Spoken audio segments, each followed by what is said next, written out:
Hello friends, हम लोग आज शुरू कर रहे हैं कक्षा 11वीं रसायन विज्ञान एनसीईआरटी का चौथा चैप्टर रासायनिक आबंधन तथा आणविक संरचना। तो देखिए, रासायनिक आबंधन यानी कि कौन कौन से प्रकार के बंध होते हैं अणु के बनने में, जैसे कि आयनिक बंध है, सहसंयोजक बंध है, उपसहसंयोजक बंध है, धात्विक बंध है, वांडरवाल बंध है। तो इनके बारे में हम इस चैप्टर में पढ़ने वाले हैं और इसमें यह भी पढ़ेंगे कि अणुओं की संरचना में किस किस प्रकार के अणु बनते हैं और उनमें परमाणुओं के बीच में किस किस तरह के बंध बनते हैं। ठीक है। वैज्ञानिक निरंतर नए यौगिकों की खोज कर रहे हैं, उनके तथ्यों को क्रम में व्यवस्थित कर रहे हैं, विद्यमान जानकारी के आधार पर उनकी व्याख्या की कोशिश कर रहे हैं, नए तथ्यों की व्याख्या करने के लिए प्रचलित धारणाओं को संशोधित कर रहे हैं या नए सिद्धांतों को विकसित कर रहे हैं। भाई, ये तो एक निरंतर प्रक्रिया है। वैज्ञानिक खोज शोध जो है एक निरंतर प्रक्रिया है, कभी जिसका खात्मा नहीं होगा, अंत नहीं होगा। और जब कोई नई चीज मिलती है हमको तो पुरानी चीज बदल जाती है। जैसे मेंडलीफ ने आवर्त सारणी बनाया, आवर्त नियम दिया, उस समय के वैज्ञानिकों ने लगा कि बहुत बढ़िया है, लेकिन उसके बाद फिर महसूस की गई कि इसमें कमी क्या है और उस कमी को दूर करने के लिए आधुनिक आवर्त सारणी बनाई गई। उसी तरह से नए तत्वों की खोज की बात करें तो 94 तत्व जो हैं वो प्राकृतिक तौर पे खोजे गए। उसके बाद कृत्रिम तत्वों की खोज हुई और आज वो 118 120 तक पहुंचने वाला है।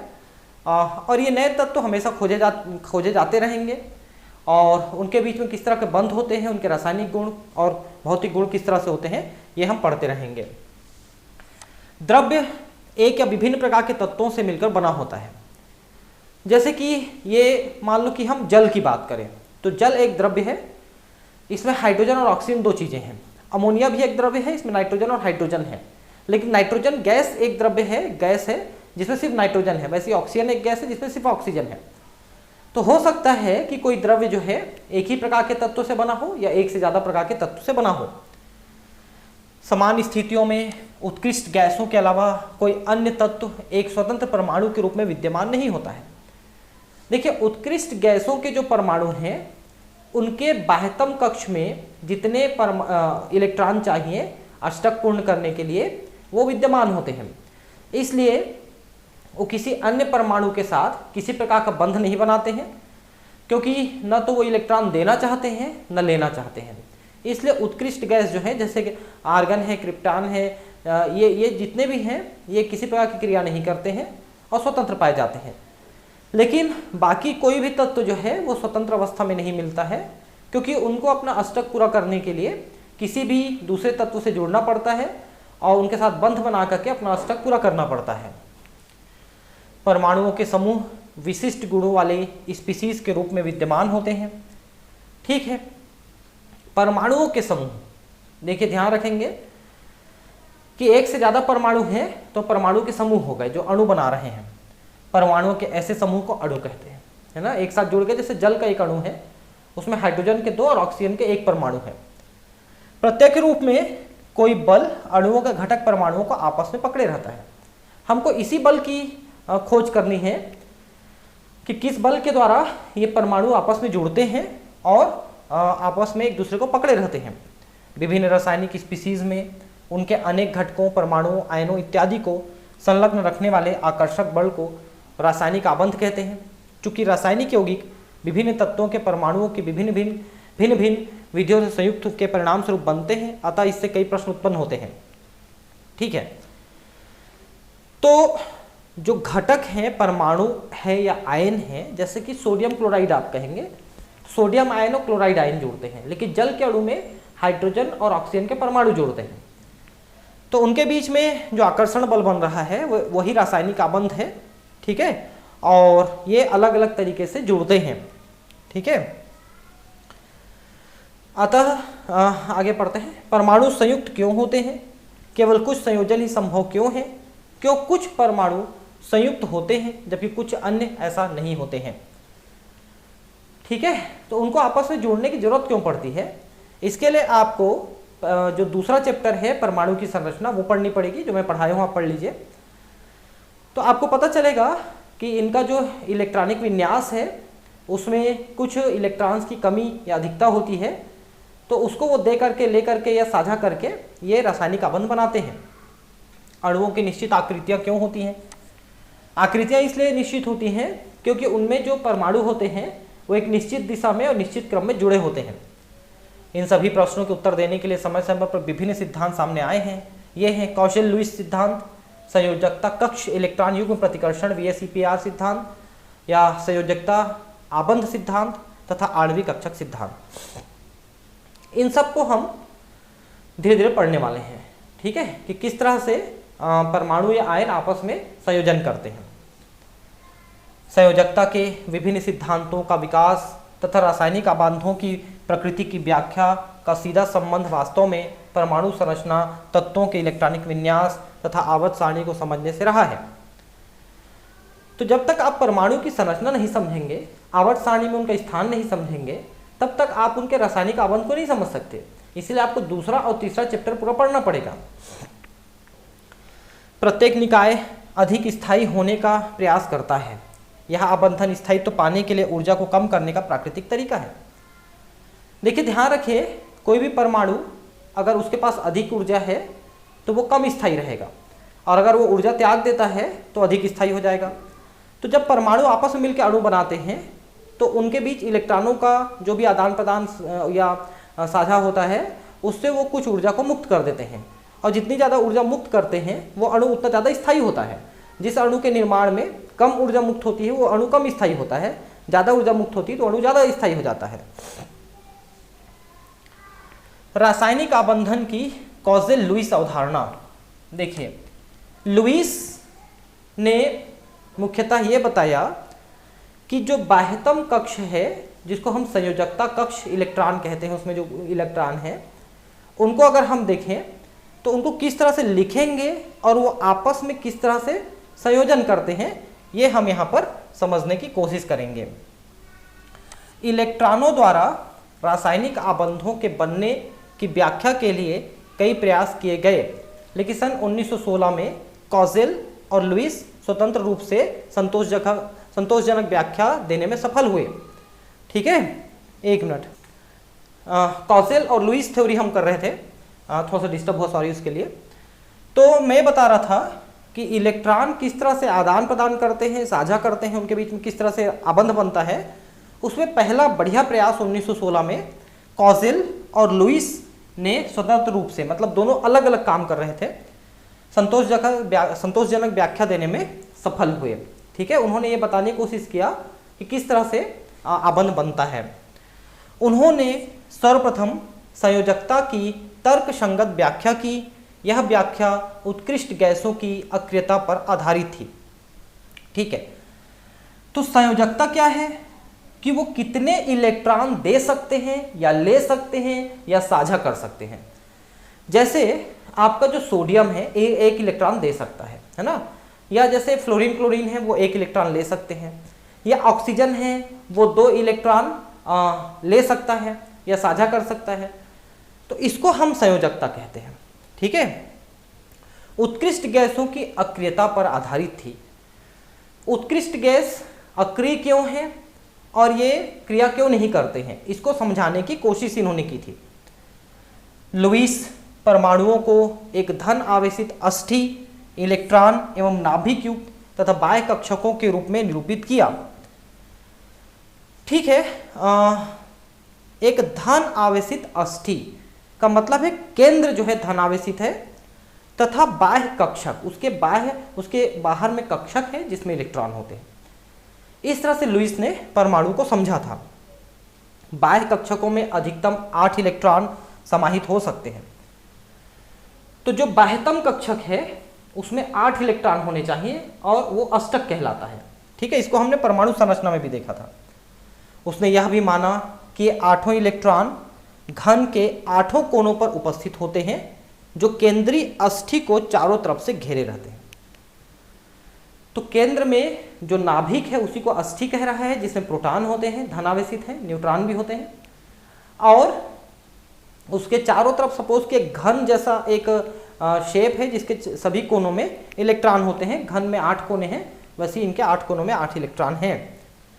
ठीक है, इस प्रकार सोडियम के बाह्य कक्ष में उपस्थित एकल इलेक्ट्रॉन घन के एक कोने पर स्थित रहता है, जबकि उत्कृष्ट गैसों में घन के 8 कोनों पर एक एक इलेक्ट्रॉन उपस्थित रहते हैं। सोडियम में देखिए टोटल 11 इलेक्ट्रॉन हैं, तो 2, 8 और 1 ऐसा करके वितरण होता है। तो आखिरी जो कक्ष है उसमें सिर्फ 1 इलेक्ट्रॉन है, तो उस घन के 8 में से केवल एक कोने में 1 इलेक्ट्रॉन है, ऐसा इन्होंने माना। जबकि उत्कृष्ट गैसों में ये 8 इलेक्ट्रॉन 8 कोने पे एक एक पाए जाते हैं, ऐसा इन्होंने कहा। इलेक्ट्रॉनों का यह अष्टक एक विशेष स्थायी विन्यास निरूपित करता है। जब यह अष्टक पूरा कर लेते हैं तब परमाणु का स्थायित्व होता है। ठीक है, लुईस ने यह अभिकृत दिया कि परमाणु परस्पर रासायनिक आबंध द्वारा संयुक्त होकर अपने स्थायी अष्टक को प्राप्त करते हैं। तो परमाणु इसी प्रयास में रहते हैं कि वो अपने बाह्यतम कक्ष में 8 इलेक्ट्रॉन कर सकें, भले उसके लिए वो अतिरिक्त इलेक्ट्रॉन को दे दें। जैसे कि आपने कहा सोडियम में 2, 8 और 1 इलेक्ट्रॉन है, इस 1 इलेक्ट्रॉन को दे देंगे तो ये बाह्यतम कक्ष हो जाएगा और ये 8 इलेक्ट्रॉन का है। वैसे फ्लोरीन है तो 2 और 7 रहता है, इसको 1 इलेक्ट्रॉन मिल जाएगा तो ये 8 होके पूरा हो जाएगा। तो देना लेना या इसी तरह से साझा भी करते हैं। उदाहरण के लिए सोडियम एवं क्लोरीन में सोडियम अपना 1 इलेक्ट्रॉन क्लोरीन को सरलता पूर्वक देकर अपना स्थायी अष्टक प्राप्त करता है, तथा क्लोरीन 1 इलेक्ट्रॉन प्राप्त कर अपना स्थायी अष्टक निर्मित करता है। अर्थात सोडियम आयन धन एवं क्लोराइड आयन ऋण बनते हैं। देखिए क्लोरीन का 17 होता है, तो इसमें होते हैं 2, 8 और 7। ठीक है, तो सोडियम से 1 इलेक्ट्रॉन लेता है, ये अष्टक हो जाता है, और सोडियम का 2, 8, 1 में से 1 इलेक्ट्रॉन चला गया, ये अष्टक हो गया और इसका भी अष्टक हो गया, इसलिए सोडियम क्लोराइड बना। तो सोडियम क्लोराइड में सोडियम आयन और क्लोराइड आयन होते हैं, इसलिए आयनिक बंध है यहां पर। अन्य उदाहरणों में जैसे कि Cl2, H2, F2 इत्यादि में परमाणुओं में आबंध परस्पर इलेक्ट्रॉनों की सहभाजन द्वारा निर्मित होते हैं। क्योंकि अगर अब 2 क्लोरीन आपस में जुड़ते हैं तो वो एक दूसरे को इलेक्ट्रॉन दे नहीं सकते, तो आपस में एक एक इलेक्ट्रॉन का साझा करेंगे कि भाई ये मेरा एक इलेक्ट्रॉन है, एक तुम्हारा इलेक्ट्रॉन है, ये दोनों मेरा भी है, ये दोनों तेरा भी है, ऐसा। क्योंकि जब समान परमाणु आपस में जुड़ते हैं तो कोई भी एक दूसरे को दे नहीं सकता है, इसलिए फिर उनमें साझा करना पड़ता है। इसको सहसंयोजक बंध कहते हैं। और जो लेना देना हो रहा था ये आयनिक बंध हो रहा था। इस प्रक्रिया द्वारा इन अणुओं के परमाणु एक बाह्य स्थायी अष्टक अवस्था प्राप्त करते हैं। अष्टक प्राप्त हो गया। तो अब लुईस प्रतीक कैसे लिखते हैं? तो हम ये जो बाह्यतम कक्ष में इलेक्ट्रॉन है जो साझा करेंगे, लेना देना करेंगे, उसको हम इस तरह से डॉट के द्वारा दिखाते हैं, तो हम इसे लुईस प्रतीक कहते हैं। जैसे देखिए कि लिथियम है, लिथियम में 3 इलेक्ट्रॉन होते हैं, तो 2 और 1 इलेक्ट्रॉन, तो बाह्यतम कक्ष में 1 इलेक्ट्रॉन है, उसको हम 1 से दिखाते हैं। बेरिलियम में आपका 4 है तो 2 और 2, तो ये 2 हो गए। बोरान में 3 हो गए बाह्यतम कक्ष में, कार्बन में 4, नाइट्रोजन में 5, ऑक्सीजन में 6, फ्लोरीन में 7 और नियान में 8। इसलिए नियान जो है ये उत्कृष्ट गैस है, चूंकि इसका अष्टक पहले से बना हुआ है, इसको और कोई इलेक्ट्रॉन लेने देने की आवश्यकता नहीं पड़ती है, इसलिए वो किसी से क्रिया नहीं करता है। जबकि फ्लोरीन में एक कमी है तो ये किसी से लेना चाहता है, ऑक्सीजन में 2 कमी है तो 2 लेना चाहता है, इसलिए फ्लोराइड का 1 बनता है, ऑक्सीजन का 2 माइनस बनता है। नाइट्रोजन जो है 3 इलेक्ट्रॉन चाहता है तो ज़्यादातर सहसंयोजक बंध बनाता है। कार्बन भी 4 इलेक्ट्रॉन के लिए सहसंयोजक बंध बनाता है।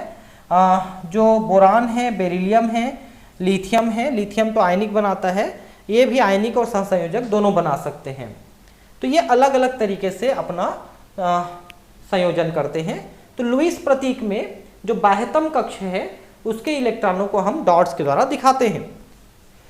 Excuse me. किसी अणु के बनने में परमाणुओं के केवल बाह्य कोश इलेक्ट्रॉन रासायनिक संयोजन में हिस्सा लेते हैं। ये इनके संयोजकता इलेक्ट्रॉन कहलाते हैं, क्योंकि संयोजन में सिर्फ यही इलेक्ट्रॉन भाग लेते हैं जो बाह्यतम कक्ष में होते हैं।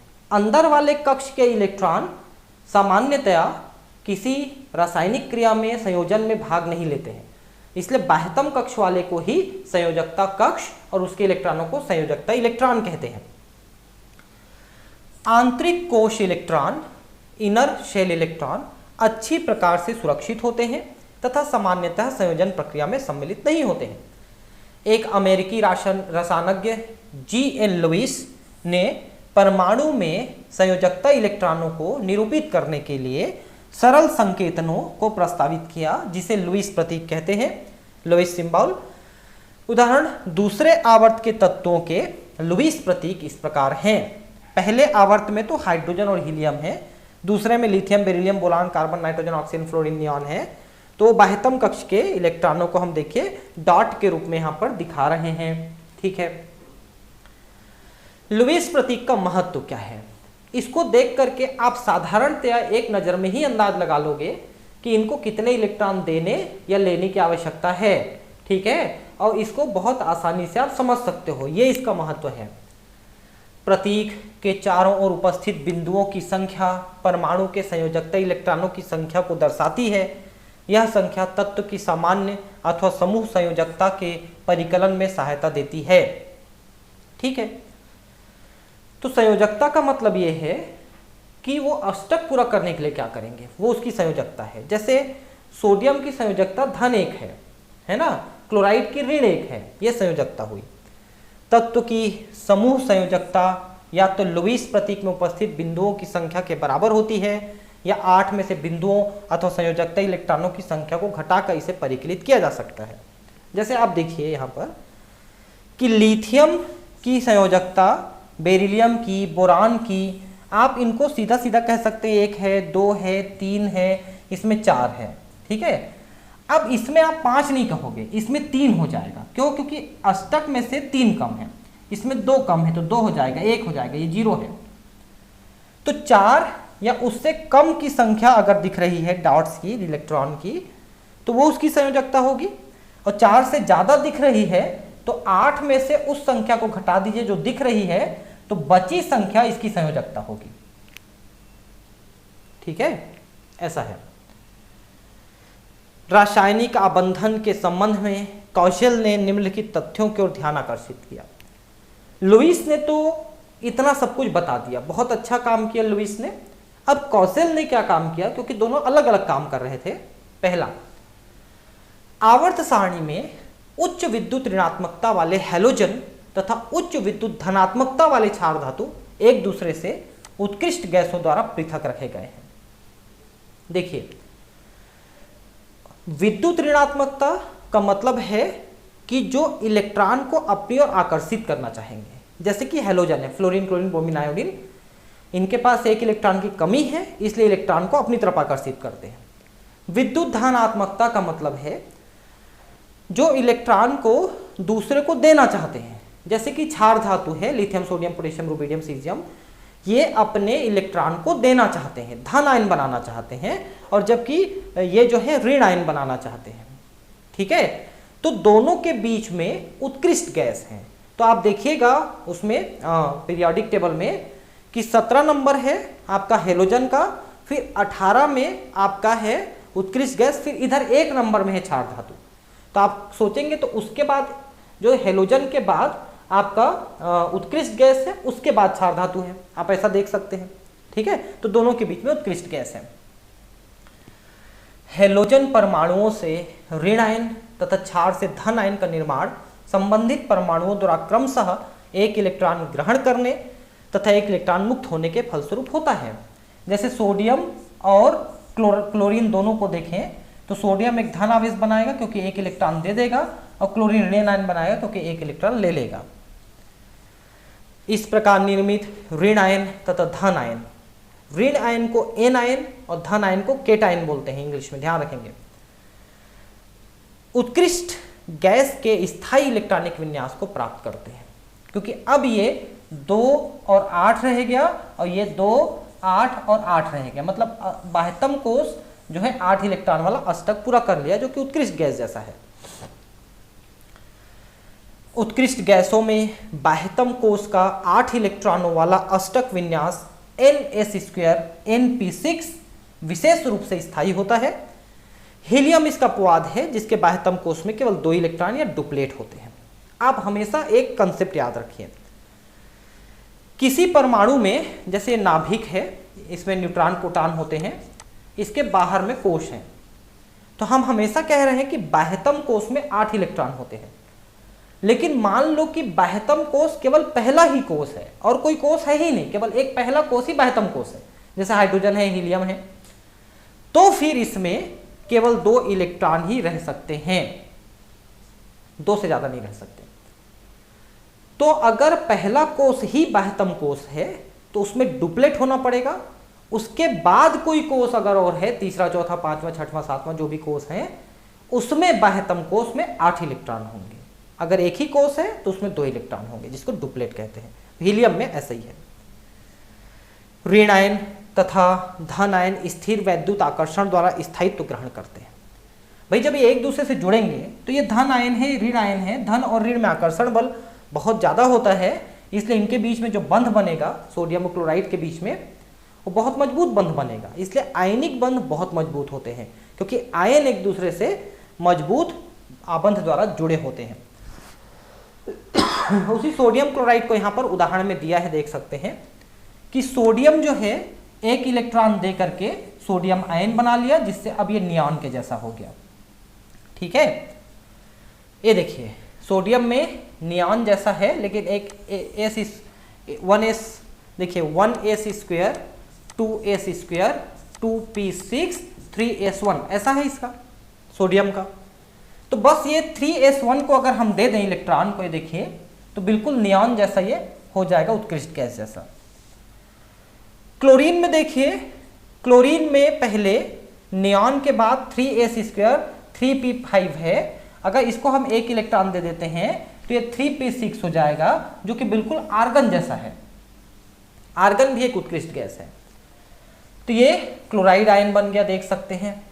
ठीक है, तो सोडियम आयन और क्लोराइड आयन, इसने इलेक्ट्रॉन दिया, इसने ग्रहण किया, तो दोनों के बीच में एक मजबूत आबंध बनता है सोडियम क्लोराइड, जिसको आप इस तरह से भी लिख सकते हैं, सोडियम आयन क्लोराइड आयन के रूप में लिख सकते हैं। लेकिन अब आप देखिए कि कैल्शियम फ्लोराइड कैसे बनता है, क्योंकि इसमें 2 है, फ्लोरीन 2 है। तो एक्चुअली कैल्शियम का अगर आप इलेक्ट्रॉनिक विन्यास देखें तो इसमें संख्या होती है 20, ठीक है, और आर्गन में होती है 18।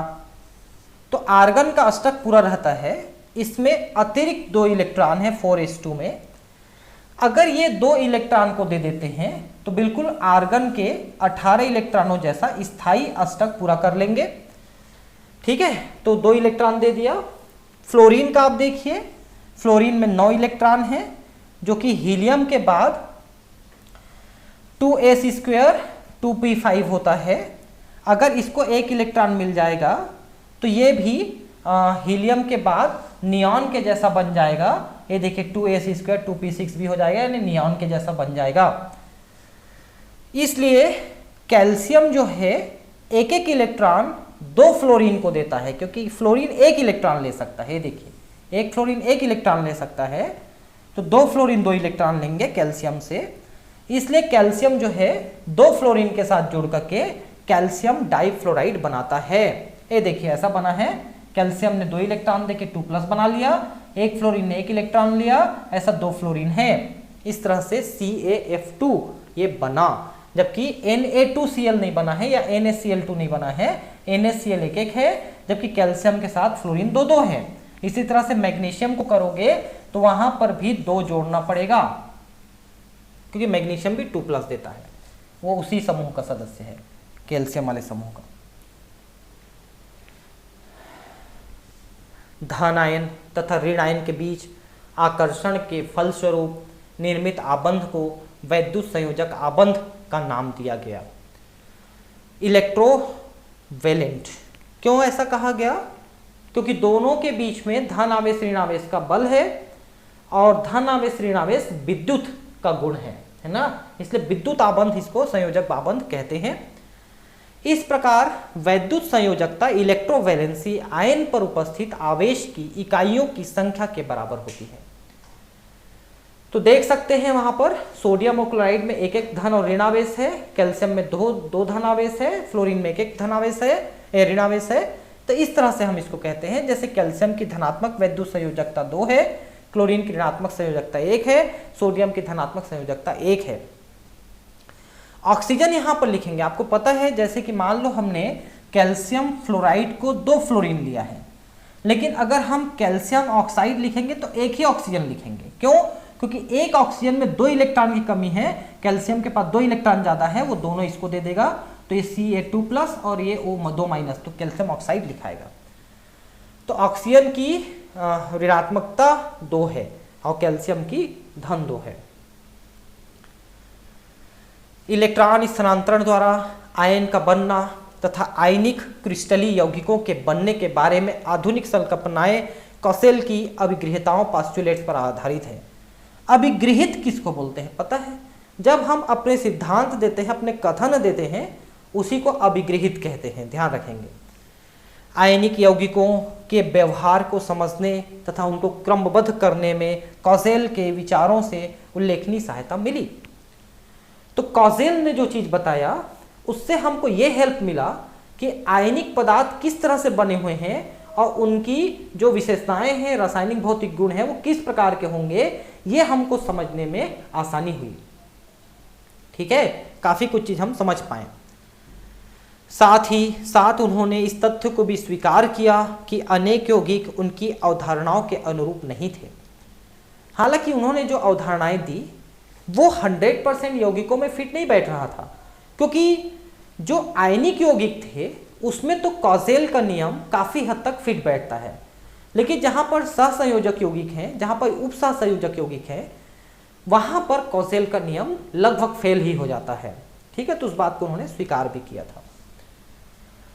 तो अष्टक का नियम हमने क्या देखा कि इसमें बाह्यतम कक्ष में 8 इलेक्ट्रॉन होने चाहिए। अगर बाह्यतम कक्ष जो है वो पहला ही कक्ष है तो उसमें डुप्लेट होना चाहिए। इसी को पूरा करने की व्यवस्था में लगे रहते हैं इलेक्ट्रॉन्स, परमाणु, और जैसे भी करके चाहे इलेक्ट्रॉन दे करके, ले करके, साझा करके इसको पूरा करते हैं। 1916 में कौशल तथा लुईस 1916 में कौशल तथा लुईस ने परमाणुओं के बीच रासायनिक संयोजन के एक महत्वपूर्ण सिद्धांत को विकसित किया। इसे रासायनिक आबंधन का इलेक्ट्रॉनिकी सिद्धांत कहा जाता है। ठीक है, रासायनिक आबंधन का इलेक्ट्रॉनिकी सिद्धांत, electronic theory of chemical bonding इसको कहा जाता है। इस सिद्धांत के अनुसार परमाणुओं का संयोजन संयोजक इलेक्ट्रॉनों के एक परमाणु से दूसरे परमाणु पर स्थानांतरण के द्वारा अथवा संयोजक इलेक्ट्रॉनों के सहभाजन के द्वारा होता है। तो या तो कोई दे देगा, कोई ले लेगा, या दोनों साझा करेंगे। ठीक है, इस प्रक्रिया में परमाणु अपने संयोजकता कोश में अष्टक प्राप्त करते हैं। इसे अष्टक नियम कहते हैं। इसके बारे में हमने अभी चर्चा किया। अब हम बात करेंगे सहसंयोजी आबंधन। ये क्या होते हैं कि जब कोई परमाणु किसी समान परमाणु से बंध बनाता है या ऐसे परमाणु से बंध बनाता है जो उससे न तो ले सकता है न दे सकता है। तो जब दोनों परमाणु के पास ऐसी ही प्रॉब्लम आती है कि हम ना तो उसको ले सकते हैं, उससे ले सकते हैं, ना दे सकते हैं, तो फिर हम साझा करते हैं। ठीक है, और साझा करके फिर अपना काम चलाते हैं। जैसे आप क्लोरीन में, ऑक्सीजन में, नाइट्रोजन में जो अणु बनते हैं आपस में मिलकर के परमाणुओं के, उसको हम देख करके इस बात को समझेंगे। सन 1919 में लैंग-म्योर ने लुईस अभिगृहीताओं में संशोधन किया। लुईस की थ्योरी में थोड़ा सा चेंज आया। उन्होंने स्थिर घनी अष्टक की अवधारणा का परित्याग किया तथा सहसंयोजक आबंधन कोवेलेंट बॉन्ड का प्रयोग किया। भाई लुईस ने क्या कहा था कि केंद्र में एक नाभिक जैसा चीज होता है जिसको अस्थि कह रहे थे, उसके चारों तरफ एक घन है, घन के सभी कोनों में एक एक इलेक्ट्रॉन है 8 कोनों में। ऐसा एक घन की परिकल्पना की थी लुईस ने। आज भी हम जानते हैं कि वो घन नहीं है, वो तो अष्टक ऐसे लगभग गोलाकार पथ में गमन करते हैं। तो उसी को चेंज किया इन्होंने सहसंयोजक आबंध बनाने के लिए लैंग-म्योर ने। लुईस लैंगम्यूर के सिद्धांत को क्लोरीन अणु Cl2 बनने के उदाहरण से समझा जा सकता है। देखिए, क्लोरीन परमाणु का इलेक्ट्रॉनिक विन्यास क्या है? क्लोरीन जो है 17 है, तो 1s2 2s2 2p6, उसके बाद 3s2 3p5 है। एक इलेक्ट्रॉन यहां पर दे देंगे अपन तो 3p6 होकर के ये कंप्लीट हो सकता है। अर्थात क्लोरीन परमाणु में आर्गन के विन्यास को प्राप्त करने के लिए एक इलेक्ट्रॉन की कमी है। अगर उसको हम 6 कर दें तो ये आर्गन जैसा हो जाएगा। ठीक है, अब Cl2 अणु के बनने को दो क्लोरीन परमाणुओं के बीच एक इलेक्ट्रॉन युग्म के सहभाजन के रूप में समझा जा सकता है। ठीक है, तो एक इलेक्ट्रॉन एक दे देगा, दूसरा इलेक्ट्रॉन दूसरा दे देगा, तो एक जोड़ा इलेक्ट्रॉन आ गया। जैसे कि मान लो ये क्लोरीन है ना, सॉरी क्लोरीन है और ये क्लोरीन है, दोनों को एक एक इलेक्ट्रॉन चाहिए, तो इसने एक इलेक्ट्रॉन दिया, इसने एक इलेक्ट्रॉन दिया, तो ये एक इलेक्ट्रॉन युग्म हुआ, सहसंयोजक इलेक्ट्रॉन युग्म। युग्म का मतलब एक पेयर हुआ हम पर। अगर एक एक इलेक्ट्रॉन का संयोजन होगा तो एक पेयर रहेगा। दो इलेक्ट्रॉन, जैसे मान लो यहां पर आप ऑक्सीजन कहेंगे, तो ऑक्सीजन में दो दो इलेक्ट्रॉन की कमी है, तो ये दो दो इलेक्ट्रॉन का साझा करते हैं, तो यहां पर दो युग्म तैयार हो गया। वैसे अगर नाइट्रोजन बनेगा तो नाइट्रोजन में तीन तीन इलेक्ट्रॉन की कमी है, तो ये तीन तीन इलेक्ट्रॉन देंगे तो तीन पेयर हो जाएगा। तो ये सहसंयोजन युग्म कहलाते हैं। मतलब एक एक देंगे तो एक पेयर होगा, दो दो देंगे तो दो पेयर होगा, तीन तीन देंगे तो तीन पेयर होगा। तो क्लोरीन में केवल एक ही युग्म बन रहा है क्योंकि एक एक दिए हैं। ठीक है, इस प्रक्रिया में दोनों क्लोरीन परमाणु सहभाजित इलेक्ट्रॉन युग्म में एक एक इलेक्ट्रॉन का योगदान करते हैं तथा इनके बाह्य कोश करीब उत्कृष्ट गैस अर्थात आर्गन का अष्टक विन्यास प्राप्त कर लेता है। तो क्लोरीन में एक इलेक्ट्रॉन की कमी है, इसको हमने साझा करके पूरा कर लिया, तो ये आर्गन जैसा हो जाता है। इसके नियरेस्ट में आर्गन है। ठीक है, कि क्लोरीन 17 है और आर्गन जो है 18 है, तो आर्गन जैसा इसका इलेक्ट्रॉनिक विन्यास हो जाएगा क्लोरीन का। तो देखिए कैसा हो रहा है, यहां पर ये क्लोरीन है, तो क्लोरीन का ये वाला और ये वाला, ये दोनों आपस में यहां पर सहसंयोजक बंध बनाए हैं, जिसमें इस क्लोरीन का भी और इस क्लोरीन का भी हिस्सेदारी है, तो ठीक बीच में है, और ClCl बंध यहां पर बंध गया। दो क्लोरीन परमाणुओं के बीच सहसंयोजी आबंध इस तरह से बना है। यहां बिंदु इलेक्ट्रॉनों को निरूपित करते हैं। ये संरचनाएं लुईस बिंदु संरचनाएं कहलाती हैं। तो आपने अभी देखा था कुछ देर पहले कि ये जो सिद्धांत है डॉट के द्वारा समझाने की, ये लुईस ने दिया था। अब यहां पर देखिए, हमने यहां पर क्लोरीन क्लोरीन के बीच में एक ही हमने लाइन खींचा है, क्योंकि इन दोनों के बीच में एक एक इलेक्ट्रॉन का साझा है।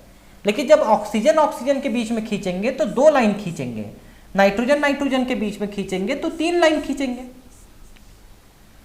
ये लाइनें ये दिखाती हैं कि कितने इलेक्ट्रॉनों का साझा हुआ है। एक लाइन मतलब एक एक इलेक्ट्रॉन, दो लाइन मतलब दो दो इलेक्ट्रॉन, तीन लाइन मतलब तीन तीन इलेक्ट्रॉन का साझा होता है। यहां बिंदु इलेक्ट्रॉनों को निरूपित करते हैं लुईस संरचना के द्वारा। अन्य अणुओं के लिए भी लुईस बिंदु संरचनाएं लिखी जा सकती हैं, जिनमें संयुक्त होने वाले परमाणु समान अथवा भिन्न हो सकते हैं। इनके लिए मुख्य नियम निम्नलिखित हैं। पहला, प्रत्येक आबंध का निर्माण परमाणुओं के मध्य एक इलेक्ट्रॉन युग्म के सहभाजन के फलस्वरूप होता है। एक एक इलेक्ट्रॉन का सहभाजन होगा तो एक बंध बनेगा। ठीक है, संयुक्त होने वाला प्रत्येक परमाणु सहभाजित युग्म में एक एक इलेक्ट्रॉन का योगदान देता है। तो सहभाजित युग्म जो बना, एक पेयर हुआ इलेक्ट्रॉन का, उसमें एक इसने एक उसने, दोनों ने एक एक दिया। इलेक्ट्रॉनों के सहभाजन के फलस्वरूप संयुक्त होने वाले परमाणु अपने बाह्य कोश में उत्कृष्ट गैस विन्यास प्राप्त कर लेते हैं। जैसे क्लोरीन ने एक एक दिया, ऑक्सीजन ने दो दो दिया, नाइट्रोजन ने तीन तीन दिया। उसके बाद वो अष्टक नियम को पूरा कर लेते हैं, उत्कृष्ट गैस जैसा बन जाते हैं। इस प्रकार जल तथा कार्बन टेट्राक्लोराइड के अणुओं में आबंध निर्माण को हम इस प्रकार समझ सकते हैं। तो ऑक्सीजन में देखिए, ऑक्सीजन का 8 होता है, यानी कि 2 और 6 है।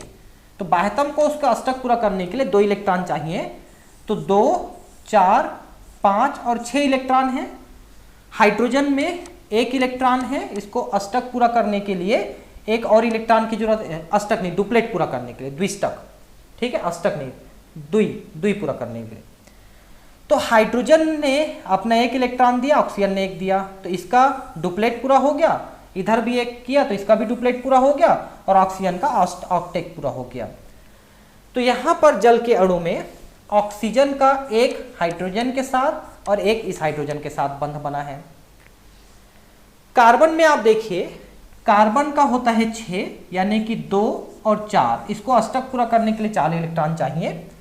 क्लोरीन में 17 होता है, यानी कि 2, 8 और 7, इसको 1 चाहिए। तो क्लोरीन देखिए, कार्बन के 4 अलग अलग इलेक्ट्रॉनों के साथ 1-1 इलेक्ट्रॉन का साझा किए हैं, तो 4 क्लोरीन जुड़ गए हैं, तो क्लोरीन का अपना ऑक्टेट पूरा हो रहा है और कार्बन का भी अपना ऑक्टेट पूरा हो रहा है। तो कार्बन टेट्राक्लोराइड का निर्माण हुआ, जिसमें कार्बन के बीच में 4 क्लोरीन का इस तरह से बंध बना है, ठीक है, 4 क्लोरीन का इस तरह से बंध बना है, कार्बन टेट्राक्लोराइड हो गए, ठीक है। तो हाइड्रोजन हमेशा द्विक पूरा करने की कोशिश करता है, जिसको डुप्लेट कहते हैं, क्योंकि इसमें बाह्यतम कोष जो है पहला ही कोष है। और मैंने अभी बार बार बताया था आपको कि अगर बाह्यतम कोष पहला कोष है तो उसको डुप्लेट पूरा करना पड़ेगा, अन्यथा वो ऑक्टेट पूरा करेगा, अष्टक पूरा करेगा। 1 मिनट रुक के पानी पी लेता हूं,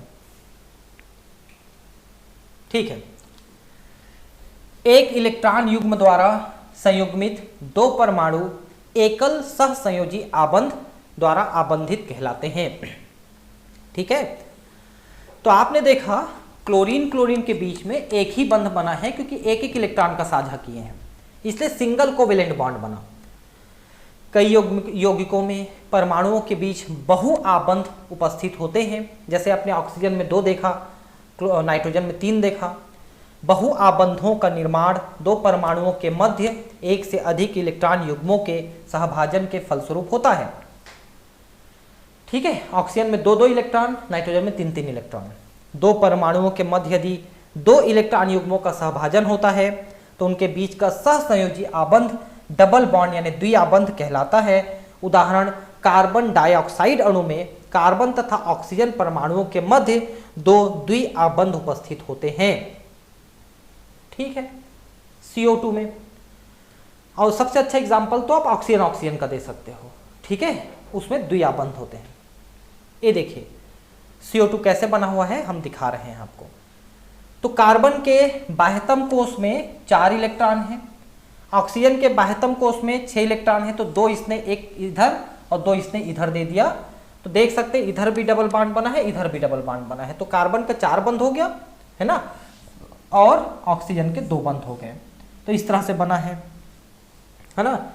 वैसे ही C2H4, ठीक है, ये हुआ ethane, ethane, methane, ethane, propane, butane आप सुने हैं, वही इथेन है।